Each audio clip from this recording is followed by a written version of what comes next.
We verkopen nu 12 jaar vuurwerk. En we zijn weer 3 dagen druk bezig.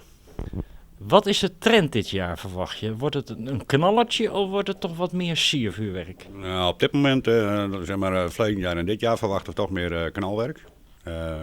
De kosten van vuurwerk zijn dermate hoog dat wij dat ook merken natuurlijk. Dus dan gaan de mensen toch naar een kleiner budget.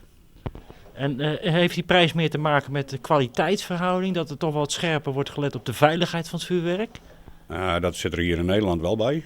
De prijzen zijn niet vergelijken met andere landen om ons heen. Dus daar zijn wij een van de duursten in. Maar daarin zijn wij ook heel sterk in het veilige vuurwerk. Wanneer kan ik terecht bij je? Van 9 uur 's morgens tot 's avonds 7. Oudejaarsdag? Oudejaarsdag gaan we van 9 tot 6. En dan hopen we leeg te zijn.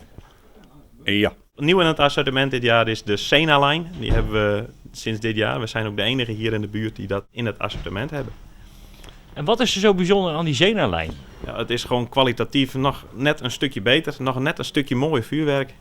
Dus het is heel mooi spul. Bestellingen lopen nog iets achter vergeleken met andere jaren. Maar we klagen niet. Het gaat wel door. Zijn het de siertjes of zijn het de knalletjes, verwacht je dit jaar? Ja, knallers gaan altijd door. Maar de mensen kopen toch steeds meer heel mooie sierpakketten. Tot slot nog even de openingstijden. Dat is vandaag maandag tot 9 uur. Morgen dinsdag is dat van 8:30 tot 9.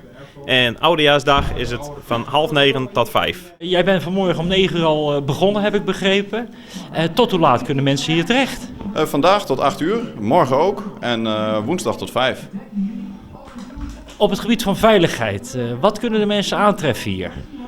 Aansteeklonten zoals gewoonlijk, de vuurwerkklemmen hebben we en de brilletjes. Vuurwerkklem? Ja, een vuurwerkklem is waar je vuurpijlen in vast kan zetten zodat die niet omvalt. En potten, zodat ze niet omvallen in principe. Stukje veiligheid bovenaan dus. Ja, veiligheid wel bovenaan. Hoe is de opkomst tot nu toe qua verkoop? Ja, het voorverkoop is beter dan vorig jaar. Dus niet te klagen. Nee, zeker niet. Hey, is er nog wat bijzonders aan pakketjes dat je zegt van joh, dat had ik vorig jaar nog niet voor mijn oogjes gehad. Ja, er zijn wel wat nieuwe pakketten, maar het meeste is gewoon hetzelfde gebleven. Sier of knalvuurwerk dit jaar? Sier, dat is toch het mooiste. Ja, zeker. Is dat ook een beetje de trend, verwacht je? Ja, nee, die Asian Thunder, die knallers, die zijn ook heel populair. Dus het is een beetje afhankelijk van wat er binnen stapt, wat de deur uit gaat. Ja, zeker. Van hoe laat tot hoe laat kunnen we hier terecht? Van 8 tot 5. Dat is vandaag? Ja, morgen en op oudjaarsdag zelf is dat 6 uur open. Je weet natuurlijk dat het oudjaarsavond is en het is koud. Je krijgt koude vingers. Dan wil je dat niet meer doen met een aansteker of met een lucifertje. Dat wil niet. Dus koop een lontje. En die dingen voor een paar centjes heb je een lontje erbij. En dan kun je de hele avond afsteken wat je wil. Die blijven branden. Veiligheidsbrilletje erbij voor de kinderen.